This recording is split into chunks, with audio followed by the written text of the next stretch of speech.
Kemi Adebanjo leaned over the edge of a polished conference table in Victoria Island, Lagos, carefully dusting away a stray speck of lint. The air smelled faintly of freshly brewed coffee, and beyond the glass walls of the office, the Lagos traffic hummed like a distant river. She wasn't supposed to dream beyond her cleaning business, but there was always a tug in her chest when she thought of something more. That morning, as she wiped the glass partitions, Mr. Minjay walked in tall, with a sharp suit that seemed a world away from her simple denim skirt. He was overseeing his family's logistics firm, a giant in the e-commerce space, and she, a woman who scrubbed floors and polished glass, was simply his office cleaner. But there was something electric when their eyes met, like two different rhythms beginning to sync. As days passed, their conversations grew longer. He asked her about the corners of Lagos she loved, and she told him of her childhood in Ajigunle, of dreams she kept tucked inside like secret letters. Of course, not everyone approved. Friends warned him of his family's expectations, and her mother fretted over what others would say. But every evening beneath the golden glow of Lagos sunsets, they met, on a rooftop garden, where the city stretched wide and warm beneath them. It wasn't easy. No, the world tried to pull them apart. But bit by bit, they carved a space where their love could flourish, beyond the boundaries of culture, beyond the weight of expectation. And in that quiet rebellion, they found a love that was as vast as Lagos itself.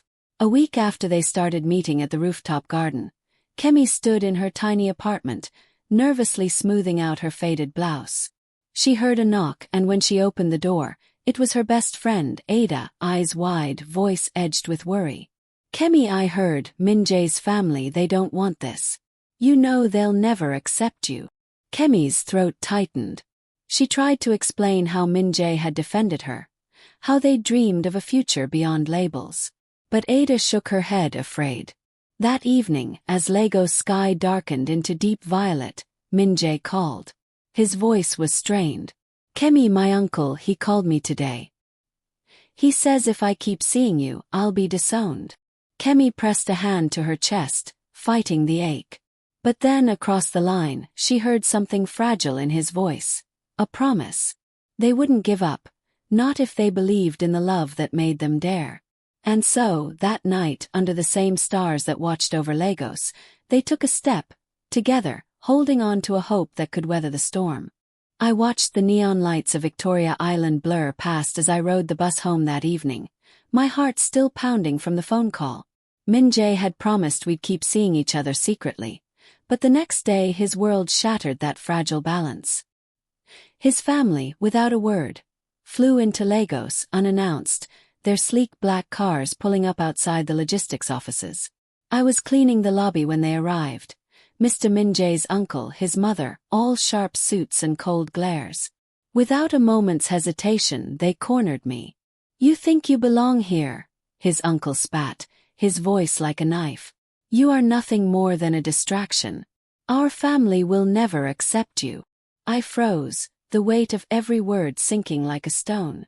I didn't say a word in return. Instead, when I left that office, I let the silence lead me back to my family's home in Mushin. There, amid the familiar smells of palm oil and jollof rice, my mother wrapped me in a tight embrace.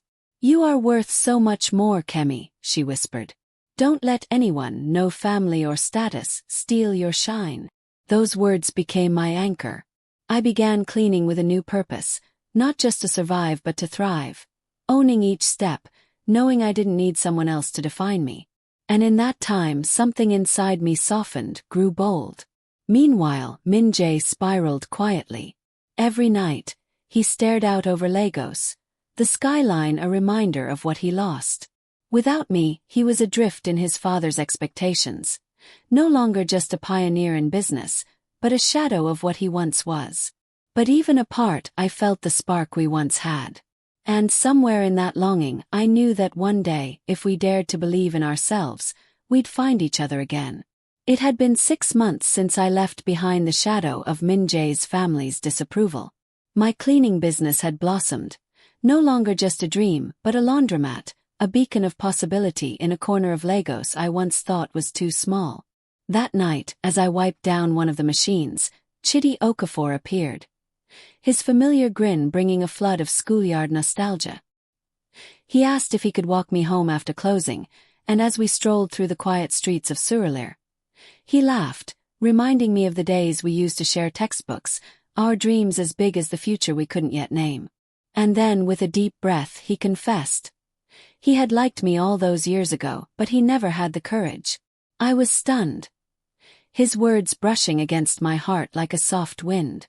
I thought of Min Jae, his absence like a hole in the center of my world. And maybe, just maybe, I could let someone in again.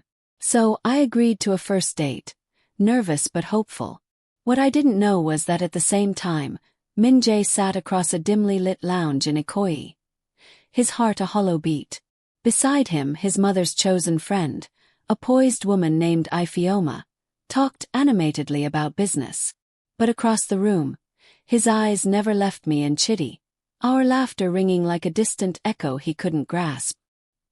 He wanted to reach out, but the weight of family expectations chained him still. And as Chidi and I shared a quiet toast that evening, something shifted, not just in me, but in the distance that stretched between us, silent, aching, and waiting for time to heal. It was just past 9 when I was about to lock up the laundromat, the scent of fresh linen still hanging in the air. The doors were sliding shut when I heard a sharp knock behind me. I turned, and there he was, Min Jae, bloodshot eyes, his face twisted in an anger I didn't expect. "So my family was right about you," he spat, stepping closer. His voice was sharp, each word a cut. "If you loved me, you would have trusted me. You wouldn't have abandoned us, to go be with him, to date Chidi." His words clawed at me, and suddenly I was shaking, the walls closing in. "Stop," I cried, my voice rising, a raw panic bubbling up. "You don't get to say that. You don't see the nights I spent ready to fight for us, but your family made me believe I had to leave. I moved on because I chose peace, and I see nothing wrong with giving Chidi a chance." I was breathing hard, each word a rebellion against his accusations. "If you want a real conversation, then grow up. Come back when you can speak to me like an adult." My voice was steady now, even as my hands trembled. "Please leave. I need to close." He stared at me, his anger wavering, but I didn't flinch. I locked the doors behind him, the silence after his footsteps ringing louder than any argument. And as I stepped back into the quiet of the laundromat, I felt something break inside me, anger, fear, and a strange flicker of freedom.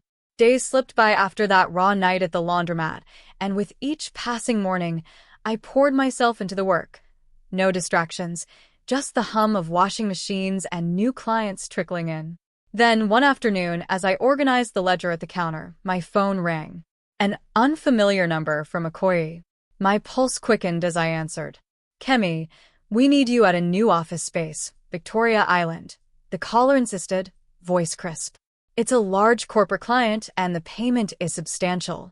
My heart leapt. This was the office space I'd always dreamed of. I couldn't believe it. I immediately gathered my team.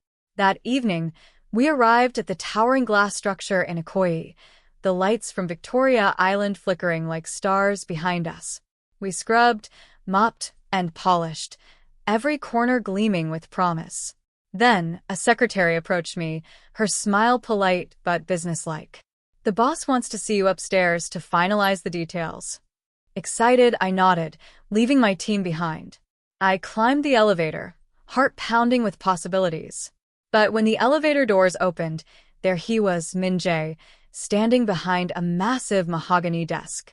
My stomach sank.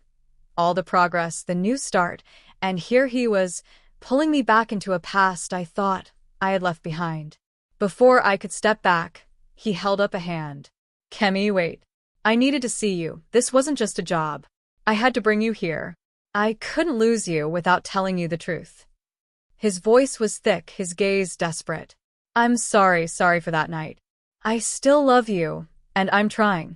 I'm letting go of my parents' chains. Please don't give up on us." He leaned in, his hand brushing mine.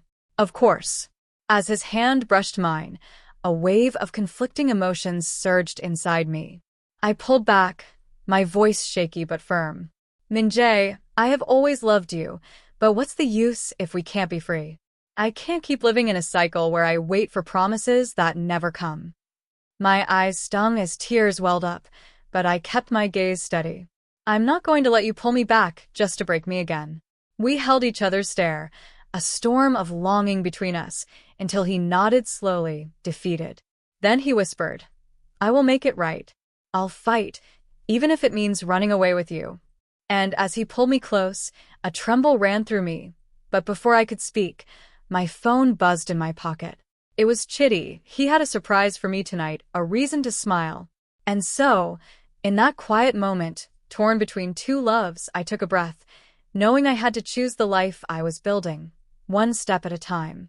That evening, after a long day at the laundromat, I met Chitty at his surprise location, a rooftop restaurant nestled high above the city. A private elevator whisked me up, and as the doors opened, a soft violin melody floated through the air.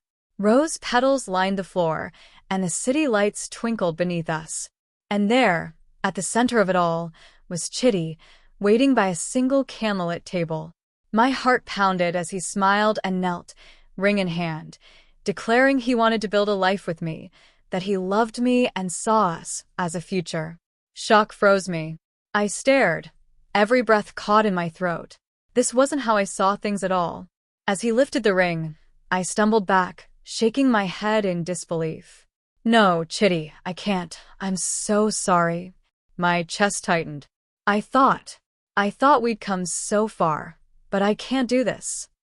I grabbed my purse, my hands trembling, and I rushed toward the elevator, the doors sliding shut behind me, leaving him kneeling alone on that rooftop as my heart broke in silence.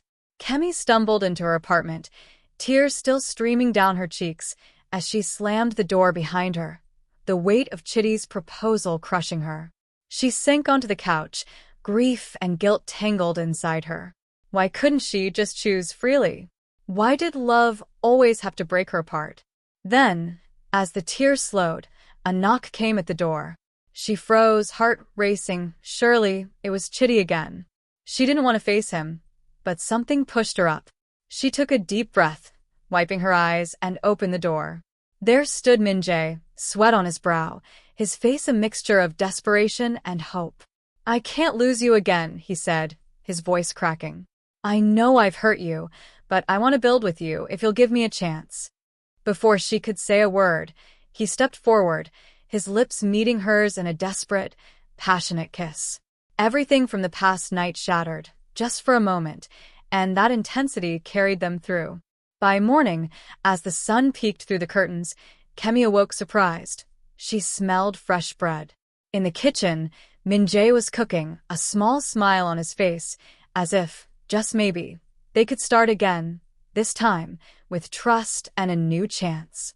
Kemi sat at the kitchen table, still shaken from the whirlwind of the night before, as Min-jae laid a plate of warm toast in front of her. They ate in silence, but finally, he broke it. Kemi, he said, his voice low, I'm leaving the family business.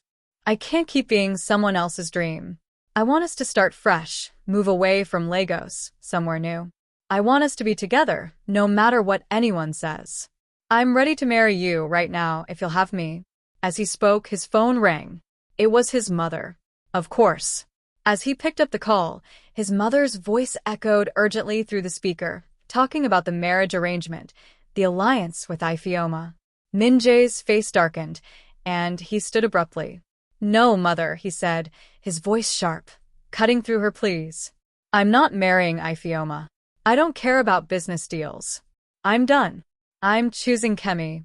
His voice was fierce, and when she responded with shock, threatening disownment, he didn't flinch.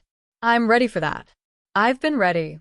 He hung up, and he dropped to one knee before me, holding out a simple ring. Kemi, I want you. I need you. Marry me.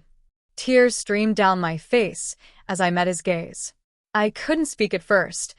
My heart was a storm of surprise and love. Then I nodded, a whisper escaping me. Yes. And as we embraced, we both knew this wasn't the end. It was the beginning. For the next week, we stayed wrapped in each other's arms, letting the world slow down. And as each day dawned, so did a new hope that together we could finally be free. In just a few weeks, Kemi and Minjae settled into a sleek, private apartment high above the skyline, a new beginning in a glass tower. As they settled, they discovered a new joy. Kemi was pregnant. Minjae was over the moon. He embraced every moment of the pregnancy, from the gentle kicks to their late-night talks about the future. When it was time, he stood in awe as Kemi brought life into the world. Their daughter was born, a radiant beauty, and Minjae named her Daisy, after his grandmother's favorite flower. He saw in her delicate petals the same resilience that Kemi carried, so he adored every moment. In the weeks that followed, after Daisy's birth, they exchanged vows again, this time in the warm embrace of Kemi's family. With her parents' blessings, they promised to face every storm side by side. Then, through their network in Lagos, Minjae secured a move to Cross River State. There, they built their own logistics business starting from scratch, and in a year it thrived. And just as their dreams soared, so did their love, when they welcomed Daisy, a light in their world. One afternoon, Kemi visited his office, carrying lunch for him, little Daisy in her arms. As she entered, her heart froze. Standing there were Minjae's parents. Shock raced through her. She clutched Daisy tighter and rushed to Minjae's side. He stood tall, every muscle tense, but he wrapped his arm protectively around them both. As his parents saw this fierce devotion, something shifted. Slowly, they approached, and with sincere eyes, they apologized. They told him they understood now. His strength came from choosing love, from building anew, and they wanted to be part of their granddaughter's life. Minjae beamed, his relief uncontainable. He welcomed them back, and Kemi, too, felt the peace she longed for. Their families embraced, and a joyful celebration bloomed in Ikoyi.